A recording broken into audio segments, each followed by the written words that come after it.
دنیا میں جنگیں بھڑکانے والا جو ملک ہے وہ خود بیکاری بن گیا ہے۔ یہ صورتحال ہے ایک ایسے ملک کی جس کے پاس اربوں ڈالر کے وسائل ہیں، جس کے پاس پیٹرول ہے، جس کے پاس قدرتی گیس ہے اور اچھا محل وقوع ہے، لیکن اس کے باوجود جو ہے اس ملک کی صورتحال کیا ہے یہ ہم آپ کو اس رپورٹ میں دکھائیں گے۔ واپس آتے ہیں، ہمارے ساتھ رہیے گا۔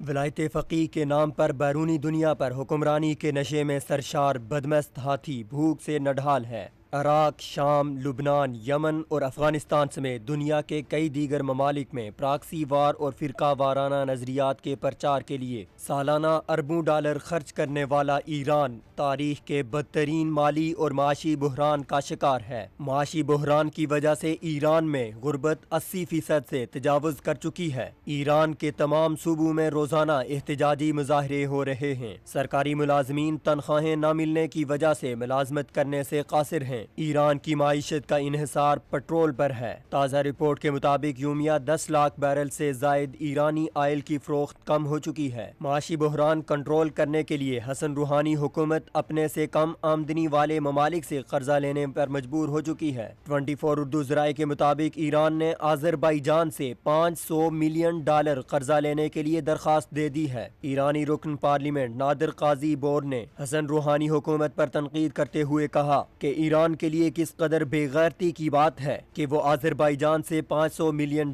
کی بھیک مانگ رہا ہے۔ ایرانی پارلیمنٹ کے ایک دوسرے رکن محمد مہدی مفتاح نے تصدیق کرتے ہوئے کہا کہ ایرانی پارلیمنٹ نے روس سے $5 ارب سود پر قرضہ لینے کی منظوری دے دی ہے۔ ایرانی پارلیمنٹ کے اسپیکر علی لاریجانی نے $5 ارب قرضے کی حمایت کرتے ہوئے کہا کہ معاشی بحران کے لیے اس قرضے کے علاوہ کوئی چارہ نہیں ہے۔ ایرانی پارلیمنٹ کے بعض اراکین نے اس قرضے کی مخالفت کرتے ہوئے کہا کہ تاریخ میں پہلی بار ایسا ہو رہا ہے کہ ایرانی پارلیمنٹ بیرونی قرضوں کی منظوری دے رہی ہے۔ ایک رپورٹ کے مطابق ایرانی حکومت $5 ارب میں سے کچھ قرضہ روس سے لے چکی ہے۔ واضح رہے کہ اقوام متحدہ کی رپورٹ کے مطابق ایران شام میں سالانہ $6 ارب سے زائد کی رقم خرچ کر رہا ہے، جبکہ عراق، یمن، لبنان، افغانستان اور دیگر ملکوں میں پراکسی وار میں خرچ کی جانے والی رقم اس سے کہیں زیادہ ہے۔